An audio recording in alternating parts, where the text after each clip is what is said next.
people try to sit there, we go, no, that's not. Every guy, Yeah. make sure you tag over there. Just in this place, what are they trying to set? Just a reminder to everybody to please make sure you use your microphone when you speak for the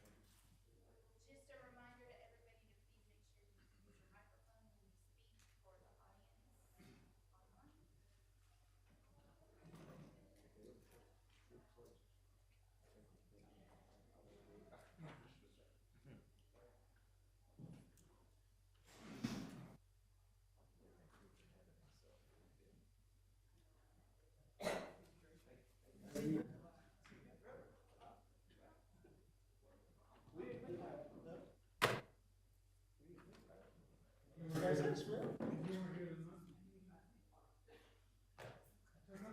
online. We are now live.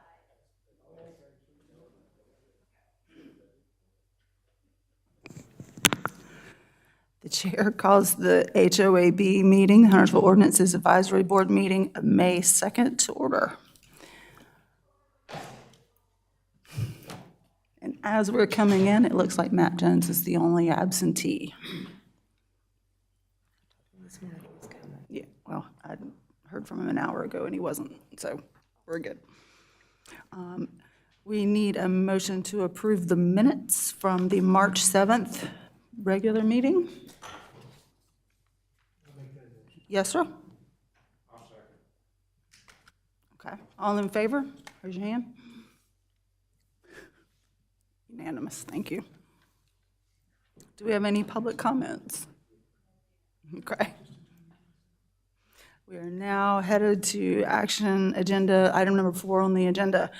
TA 2406, the proposed amendment to require farmhouse clusters to provide an 80-foot vegetative buffer and place open space and tree save outside of private buildable lots. Mr. Farber.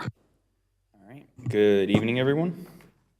A quick background on farmhouse clusters. So farmhouse clusters are allowed to have 6 lots, a max 6 lots on a minimum of 10 acres. And a max of 2 farmhouse clusters are allowed to be developed together. They are allowed to be developed with a private maintained driveway only, and they all require at least 50% open space to be set aside. Farmhouse clusters are allowed within the R and TR zoning districts and are considered a minor subdivision. So the 2040 community plan says that the purpose of farmhouse clusters are to create subdivisions that sensitively integrate with the rural environment. Below or above is 3 of the policies that kind of help support farmhouse clusters by helping them meet the goals of ensuring that the scenic rural areas are preserved, preserving mature stands of trees, and providing high-quality open space. So we'll move on to vegetative buffers within farmhouse clusters. Currently, the 80-foot vegetative buffer is only required for major subdivisions. We can only ask for buffers within farmhouse clusters, though the farmhouse cluster ordinance does already state that the project shall maintain a generally rural appearance from public roads. We have used that historically to get at least a 60-foot buffer for farmhouse clusters successfully in the past. But we are proposing to amend the language in order to outright require an 80-foot buffer. We're doing this by amending Article 3.2.1 and 3.2.2 Section E, number 10. Currently, it states the project shall maintain a generally rural appearance from public roads, and we are asking to add by providing an 80-foot opaque landscape buffer of native vegetation along the property street frontage. This change removes any subjectivity and makes it easier to communicate with the applicant on what is expected along the street frontage. The buffer serves to protect the scenic nature of the roadway and the R and TR zoning districts. And the buffer is required to be undisturbed if there is no existing vegetation. The applicant would need to meet the requirements of Article 7.62 of the buffer section of the ordinance. So we have also already talked about the open space requirement for farmhouse clusters. Tree save requirements are also required for the farmhouse clusters within R and TR.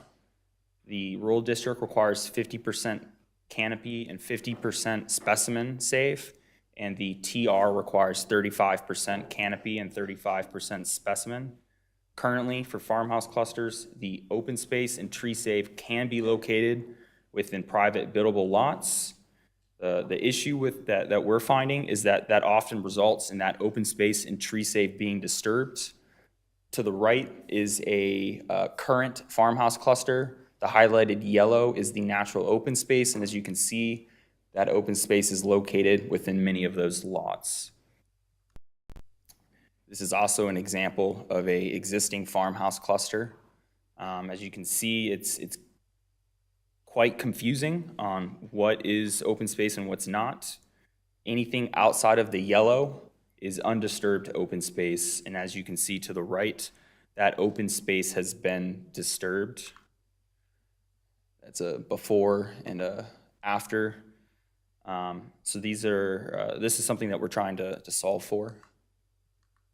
In order to do that, we are proposing to amend Article 3.21 and 3.2.2, Section E, by adding requirement 9, tree save and open space shall not include any portions of private building lots. And we propose amending Article 3.2.1 D3C and 3.2.2 D3C, which is the open space section of the R and TR zoning districts.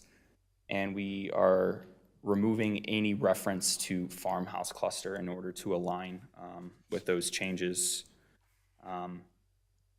The purpose is to prioritize farmhouse clusters having better preserved tree save and open space that is outside of the private buildable lots to ensure that the owners do not disturb any of those requirements. This would also make it easier for the property owners to understand where they can and cannot disturb on their own property. We will also be making amendments to Article 12.21, the definition of open space, and also removing any reference to farmhouse cluster. And if you guys have any questions or comments, we are looking for a recommendation today.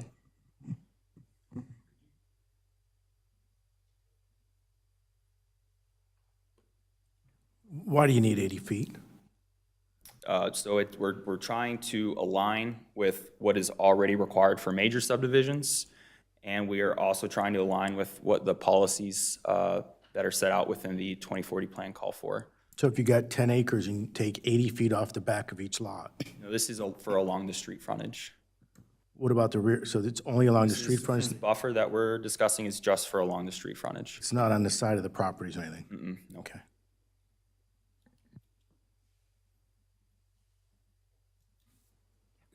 Could you go back to the slide where you showed the red, yeah, This one? yeah, well, maybe the next one, but, well, no, I mean. Oh, this one? Yeah. Okay, so what you're saying is, what is the buildable lot on this? The buildable lot is basically anything that is yellow is where the property owner could build their home. That is the footprint that is available for them to build on. Is that because that was what was submitted? That was what was submitted, developer? reviewed by staff, and approved by staff. Yep. That's how they met their 50% open space requirement. Okay. So you determined that open space was improper when they cleared, whatever they cleared right there? Yes, so the space that is cleared, that's shown on the right, was part of their undisturbed open space. So yes, it was cleared improperly. This is just one of some of the examples that we've had around town. How would would they have to come in and ask to amend the, For this, in order to normally and generally, we would have code enforcement go out and let them know that they're in violation of their, and I'm talking about if they wanted to put horses on it out there or something, would they have to come in and ask for a waiver or some kind of, for horses. well, if they garden or wanted, whatever, anything, yeah. They wanted to clear the woods so they could use the property. They would not be able to. They may be able to come in, and if the entire subdivision got on board, they could amend where the open space is, as long as they're still within the 50% requirement So the 50% is not per lot, but per subdivision. for the whole subdivision as a whole. Just to add to that, those are to be done from the outset in perpetuity, so you're not supposed to come back and change them. So they have to think long and hard. The nice thing about farmhouse clusters is there are no minimum lot sizes, so you can adjust those. We're really taking the guessing game out. We've had a number of these things, folks, where folks want to come back in and put a pool in my backyard. Can't, sorry, you got tree safe in your backyard. So here I am spending a lot of money getting an acre or two, and I can't put a pool in my backyard. What we're trying to do is make it very black and white for the developer when they come in, and very black and white for the owners. Here's the rules. And if by doing this, we're taking the guessing game out of it, you can do whatever you want on your lot. One more question regarding this, and I'll get off of it. If this was already an open area, are they, cleared, Sure. 100% cleared, Yep. would they be required to plant trees in those areas to get to 50%? They would have to follow the mitigation requirements of the tree I'm save sorry, so if ordinance. it's a raw field, no, you would not. They would just be preserved open space. So they would just preserve it as it If we is? want to go back, Yeah, so Yeah, maybe say it right open, now. when they come in and submit a plan, open space is determined by what is existing on the property. So if you have open farm fields, you could either have an agricultural open space where you continue using it in order to farm, or you could have recreational open space where they could use it for a soccer field or something. So But this is, if- this is the Kearns Meadow Farmhouse Cluster. As you can see, it was a farm located along Kearns Road. No tree line was affected during this development. Okay. Okay. But just to clarify that question, and then, Joe, when you were explaining it, you did say that if it was kind of empty at the front, that buffer would be planted. Correct. So that might be why you asked that question. Okay.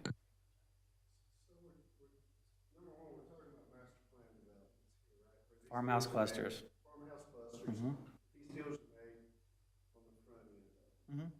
Yep.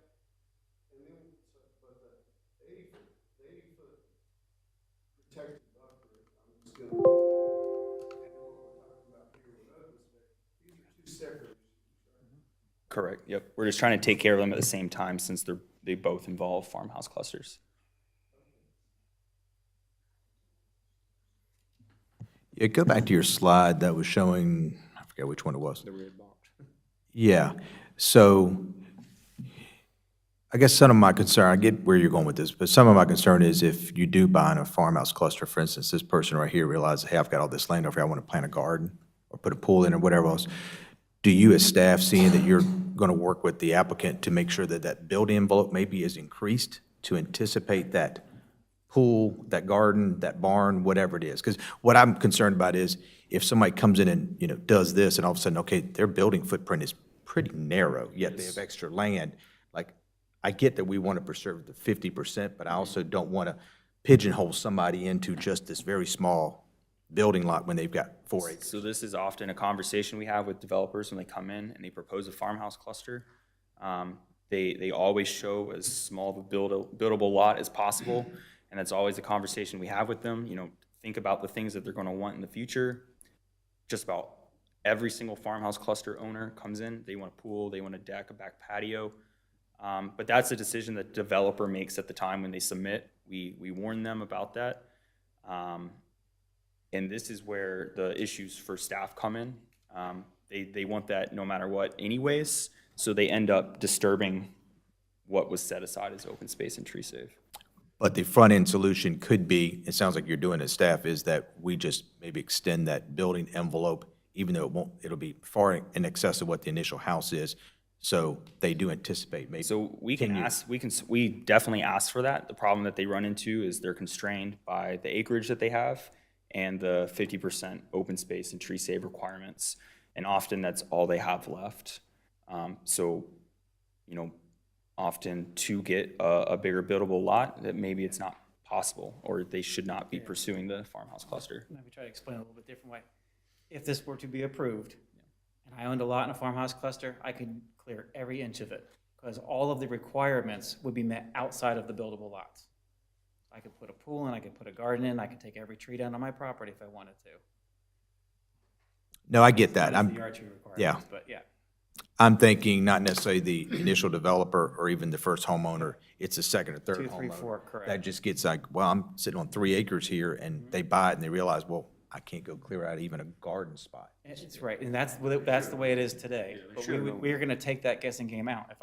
If my lot happened to be 3 acres, I could clear all 3 acres. Now? No. Afterwards.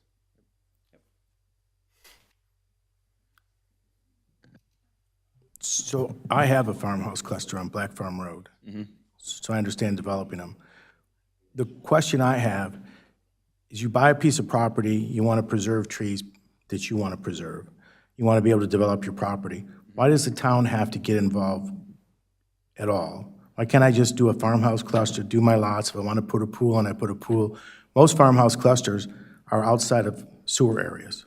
So you need a septic field, driveway, house, area. You don't want trees on top of the house because you got to worry about them, you call specimen trees, big trees coming down on a house. Why does the town have to be so involved in a farmhouse cluster to regulate it when I can put a normal subdivision and clear half the trees out?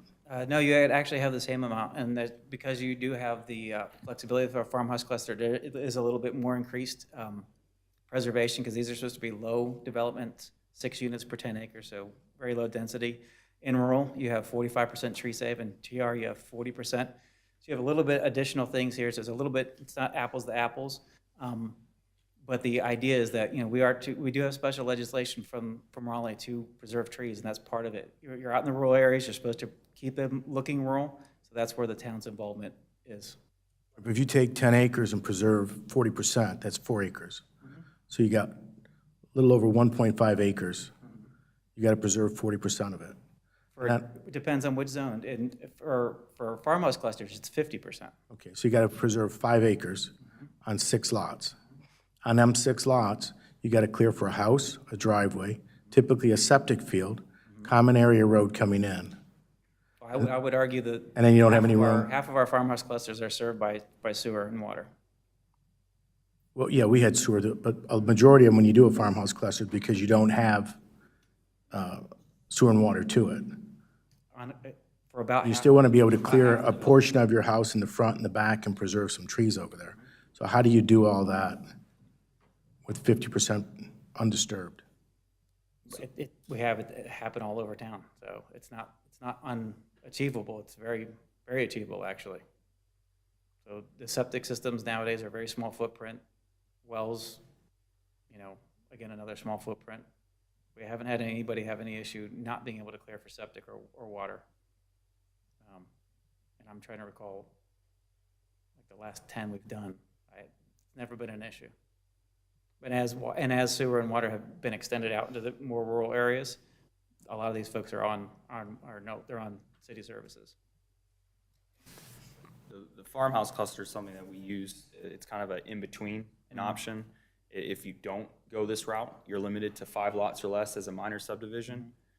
And then your next option is to go to a major subdivision, which requires, of course, full infrastructure. So this is kind of a in-between if you're trying to get slightly more density.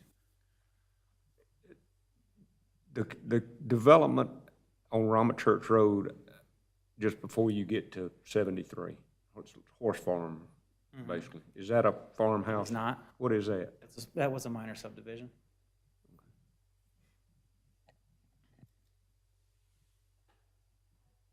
Just a minor thing, if you could flip back to the slide, it actually has the language about the buffer. Sure. very small, but yeah, maybe it's just the way I'm reading it. It says that, in 10, it says the project shall maintain a general rule appearance from public roads by providing it. Is the by providing this a little bit of a tricky one? Because it looks like if all I got to do is just provide just that, I got it. So this is the same language that we use for our major subdivisions, so it's keeping consistency across the board. Staff I'm just doesn't- simply saying, but yeah, by using the word by providing, it sounds like that's the only thing I got to do. So part of this, the only thing you do have to do is provide an 80-foot landscape That's buffer it, that's the only requirement? for this specific section, yes. No, not really.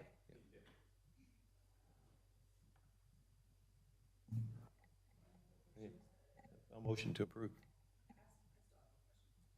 I have a question. I thought I was rocking right along with you until Brian said the last thing you said. So explain it to me one more time, about being able to take out all the trees. What, I can't, So if I have, where's the yellow one? Is it?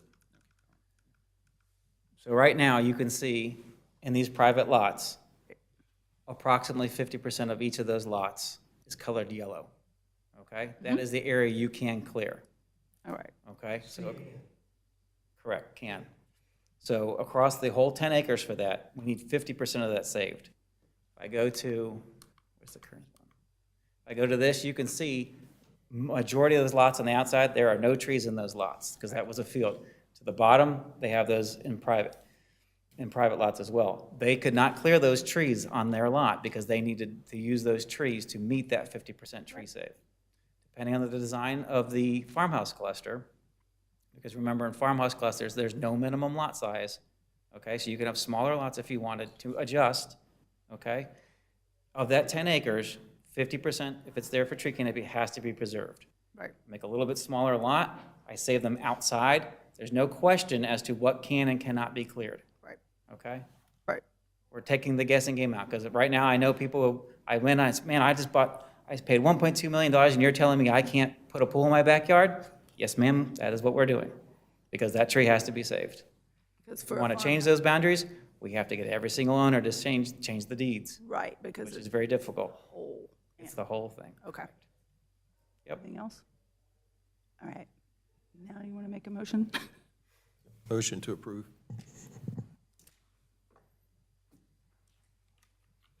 Do we have a second?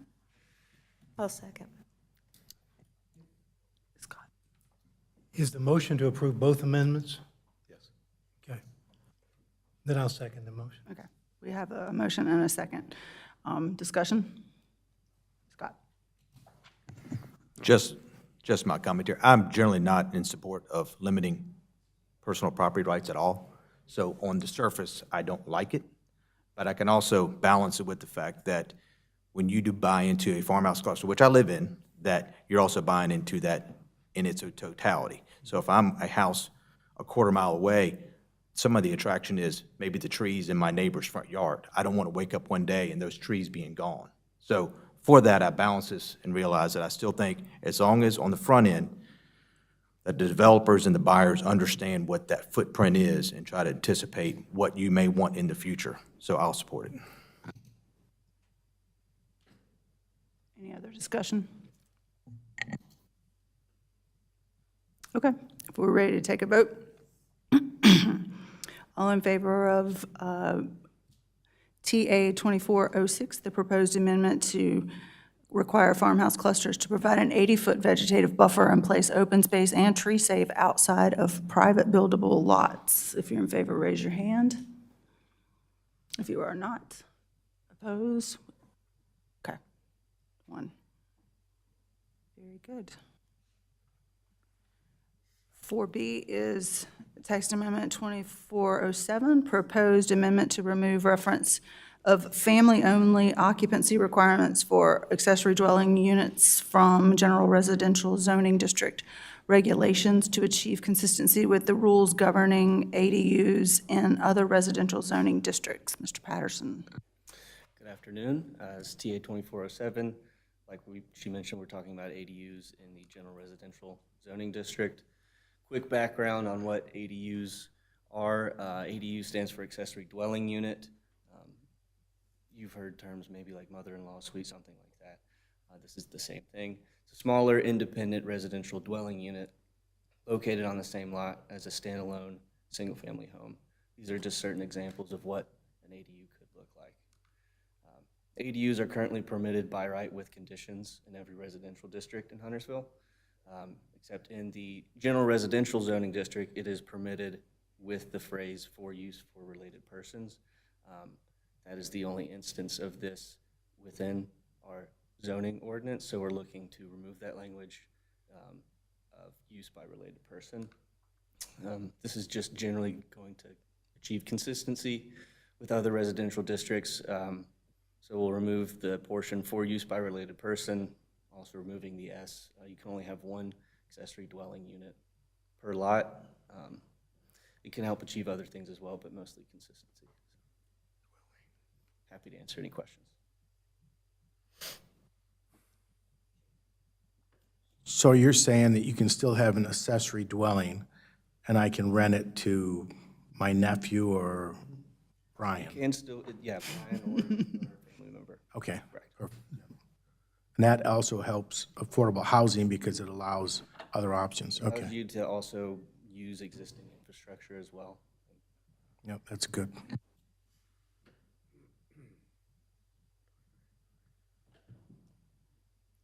Go ahead. Does this particular ordinance have anything at all to do with short-term rentals? No.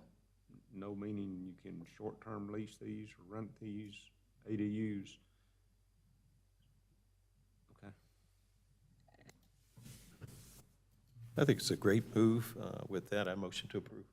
Okay, I have one question.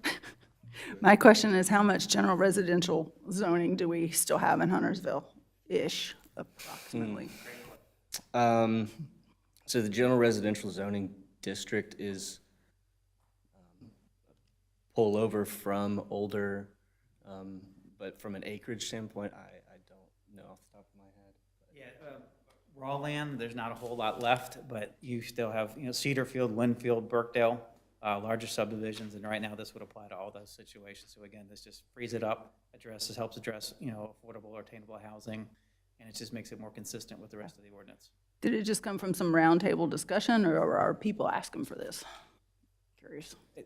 I'll be perfectly honest, we've talked about this for years, haven't got around to it, and as the obtainable and affordable housing keeps ramping up, we said, you know what? Low-hanging fruit, let's go ahead and strike this. Patrick had nothing to do last week, so we wrote this. But no, I'm just kidding. It's clean up. We've known about it for years, and now was just a good time to take care of it. Okay. Anyone else? Questions? All right. Michael, you ready with that motion? Motion to approve. Motion to approve. Do we have a second? Okay, Jake has a second. Discussion.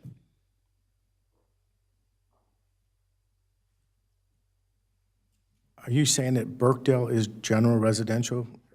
So someone could build an apartment over their garage and rent it? Okay, thanks.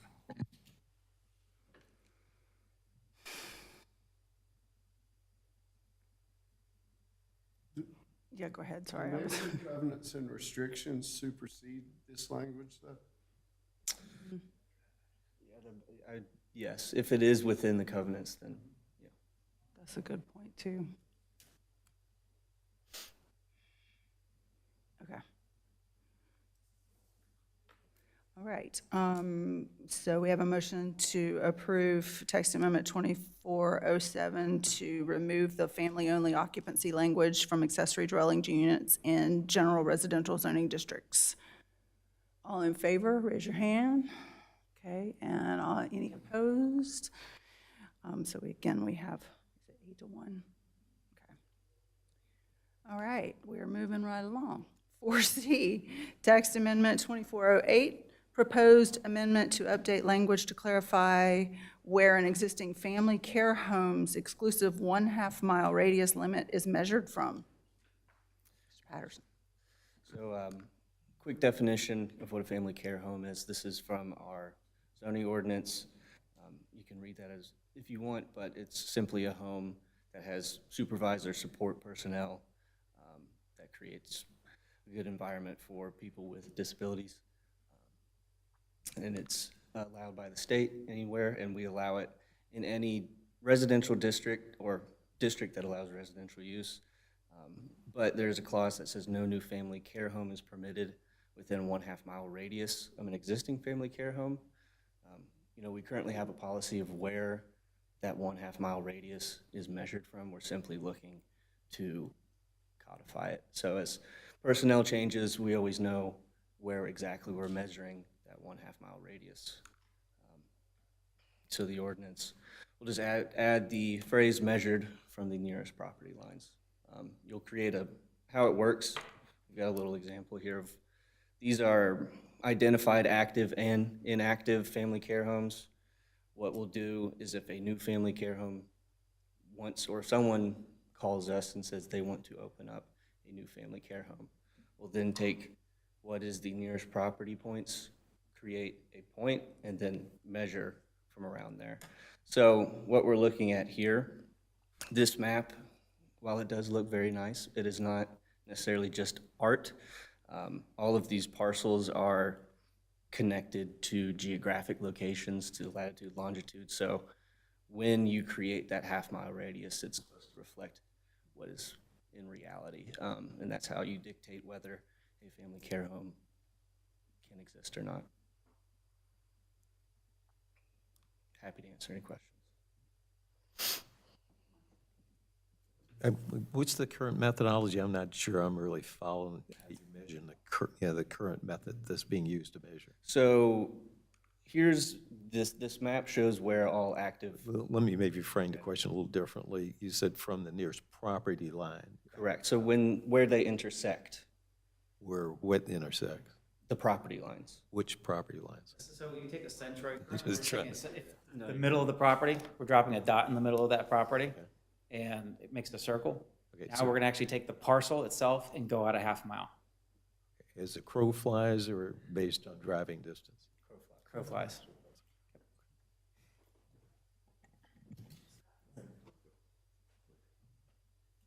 Why do you limit, what's the 1/2 mile radius? Why do you limit them? Because it looks like aren't those properties in need? So the Family care, board- especially with the aging state does- population? Yeah, the state does allow for some regulation in this, and the board, we did an analysis, and I don't remember the year that occurred, of other communities, and it's typically right on a 1/2 mile for most of the cities in North Carolina. The idea is that they didn't want too many of these congregating in any one specific area, so the board at the time chose a 1/2 mile as that distance. If the board chooses a different measurement, we can go through and make that, that policy or that text amendment. But right now, the board at the time determined that, 1/2 mile was the appropriate spacing for these things. What's the reasoning? So you've got an aging population, 76 million baby boomers aging out. Most can't afford to go into memory care and assisted living. So this is a less expensive alternative. So what's the difference if one is here and one's down the street and one's over there? They're just residential homes there's one right around the corner from me. You don't even know anyone lives there. Sure. And again, that was a choice from the board at the time. I can't speak to their personal reasons, but they chose that 1/2 mile spacing. Okay. Just a little bit of a clarification on that. So family care is defined as only as in senior care? No, sir. Okay, so this is people with We disabilities? have we'll have Patrick will put up, there's the definition right now. Okay. My observation from different situations is that if you get This is- too yeah. many in one neighborhood, it can impact the economic value in the neighborhood. Yeah, I can't speak to that, but what I can I tell you, can- what I can tell you that is this is not halfway homes. This is not for folks with mental illness or folks that will cause a danger to the community. This is more, typically what we've seen is folks, as Jake said, elderly who need some help, or folks who are handicapped in some fashion.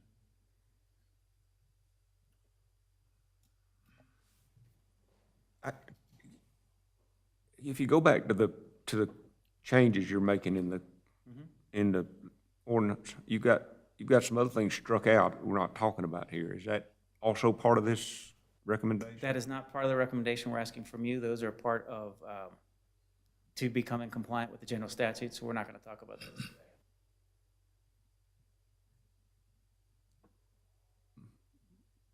But if we vote to approve that, We're not asking you to make a recommendation on that. okay.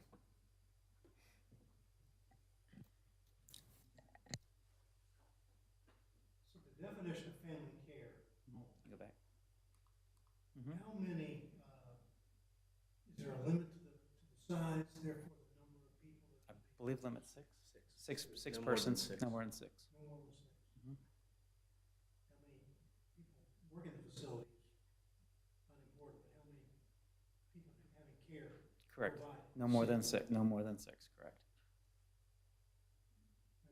Mhm.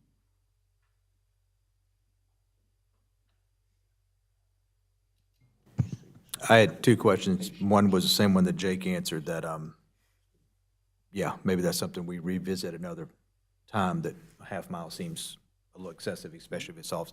Can you go back to the active versus inactive, please? Matt? Yes. So obviously you continue tracking inactive. Let's say there's, I can't pick it, but anyway, if there's an inactive one, does that prevent me from opening a new active one? No, and that's why we had that, because there are oftentimes when these things shut down or just change hands, they do not come back and report to us, so we have to audit this on occasion to just make sure what's active and what's not inactive. And Or let's inactive. say I have one that goes inactive, an active one comes along, I now have to abide by the same Correct. limitations. Yeah, you can't just open it I'm not back up. grandfathered in to go back in. Correct. Yes.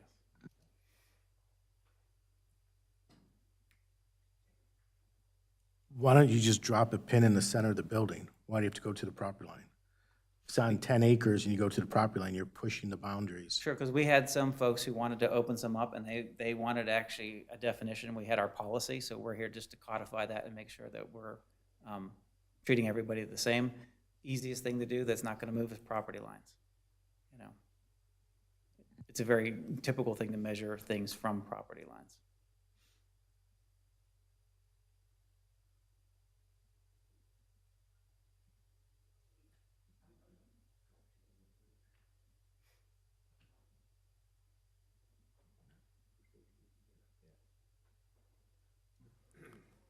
Then I'll propose that we accept TA 24-08 as written, as amended, family care home. Do we have a second? Okay, we have a second. So we have a motion and a second for the text amendment 2408 to update the language to clarify where an existing family care home's exclusive 1/2 mile radius limit is measured from. Discussion?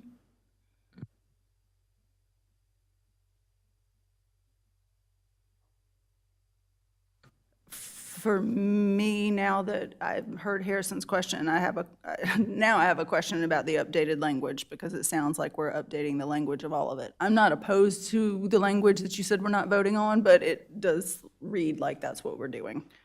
So, anybody else have that question? Just to clarify, that will be addressed at the public hearing and with the town board, but because it is a cleanup to be consistent with general state statutes, Yeah. that's something that this committee does not have the ability to discuss. Any, Does- okay. Could they not be packaged, or at least presented to this board at the same time? If it's going to be addressed later. He just This said we're this not. committee does not take up we don't- things to be it's not consistent with heard. general Not statutes. heard. Correct, yeah, Got it. correct. Does that mean that we're not going to do things like, I'm sorry, the HB 600 or whatever it is we were doing in the past? Correct. So we're not doing those anymore? Correct. Got it, didn't know that, thank you. Okay. Any other discussion points? All right, so let's take a vote. All in favor of TA 2408, raise your hand. Okay, any opposed? No. And the last item on our agenda, 4D, TA 2409, proposed amendment to Article 8.10, building separation, and Article 12, Section 12.2.1, to align with fire separation distance as defined in North Carolina State Building Code. Patterson, Mr. Patterson. Good afternoon. So, Building separation. This is currently how we define building separation within our ordinance, stating that principal structures shall maintain minimum of 10 feet.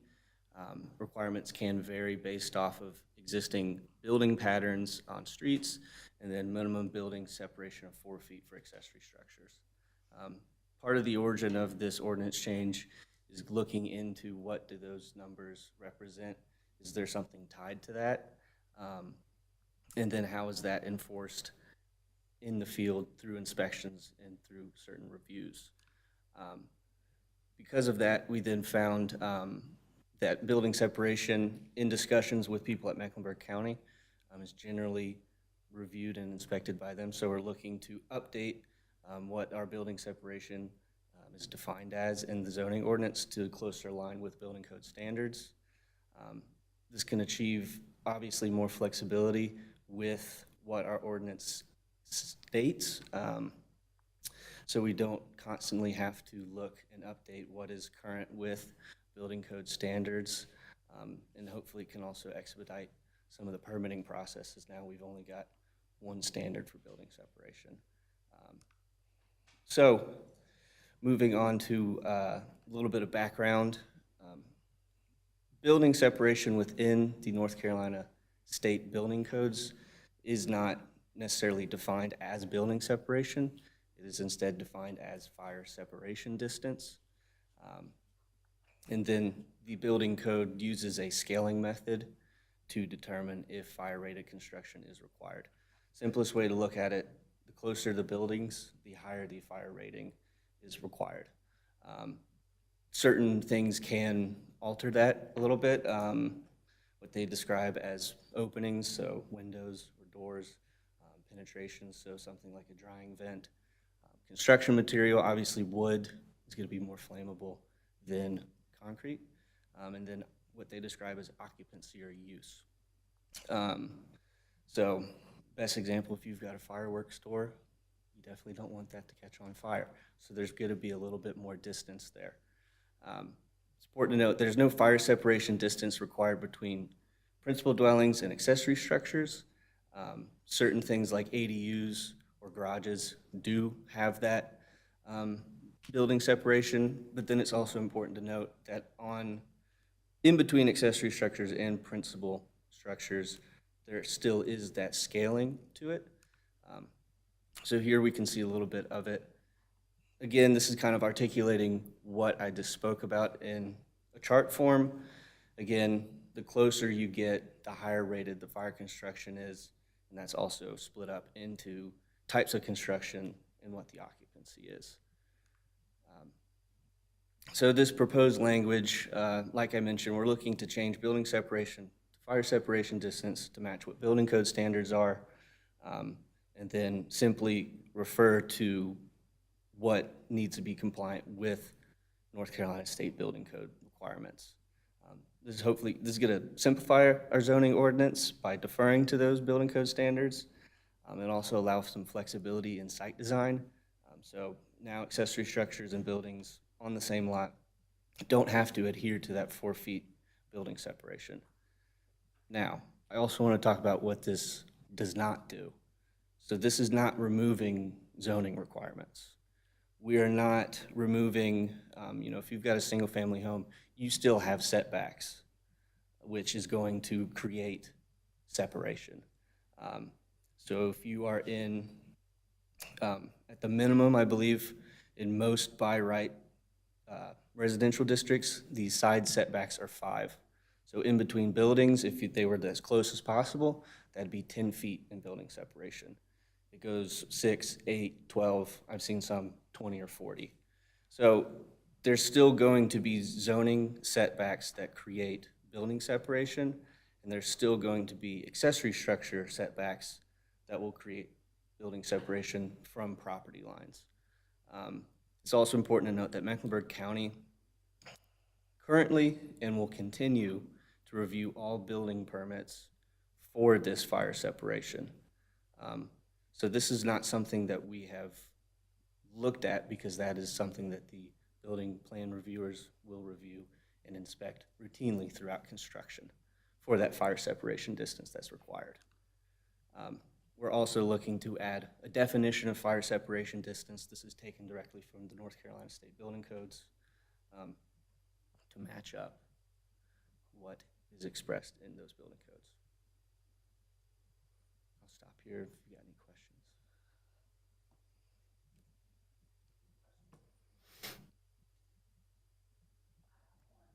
If you go back to the previous slide, yeah, where in the yellow, the compliant with North Carolina State Building Code requirements, is that entirely what's on the next page? Is it in its entirety on the next slide that you showed us, or is that just part of it? Is this definition no, the building state or the building code requirements are, it's a whole book. Will there be a hyperlink or something that, I feel like I've learned something in the last Yeah. year being out here. Is there something that will take that developer or interested party to what those building codes are, or they just go find them some? So if you want a building permit, you have to go to Mecklenburg County County? and then have this reviewed and inspected. Obviously, hopefully they learn throughout the way. Hopefully they learn the easy way without them having to come back and change something. But that's also part of the process that Mecklenburg County handles currently. So it's just understood they need to talk to the county and to the Yes. state, and If they ever ask about that, if they ever call us, Yeah, we always send okay. them to Mecklenburg County. thank you. Okay, motion to approve. Do I have a second? Okay, do I have a second? So, discussion? I have a motion to approve text amendment 2409 to amend Article 8.10, building separation, and Article 12, Section 12.2.1 to align with fire separation distance as defined in the North Carolina State Building Code. All in favor of this motion? Okay, any opposed? No, sir. All righty.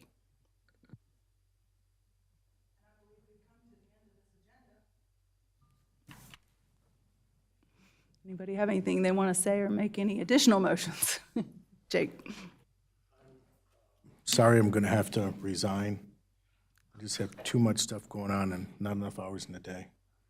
I'd love to serve. I appreciate the opportunity being put on the board and be able to argue with Brian on some rules, but I just don't have the time. Okay. Running out of life. I got to get a lot of things done. Well, I don't second that, but I understand it. And I do enjoy your arguments, because they're not really arguments, but being able to learn from you and your experience has been great for at least me, probably more than just me. That's not what I meant by anybody have anything else to say, so don't get any ideas, anybody else. No, I think your comment's fair, Jake. I think it's fair about Jake. I think having you here and having real life to deal with these rules on the other side, on the user side, is, for those of us that don't, adds color, and we'll be less aboard there because of your absence. That sounds like a threat. I'll be back. Do we have a motion to adjourn?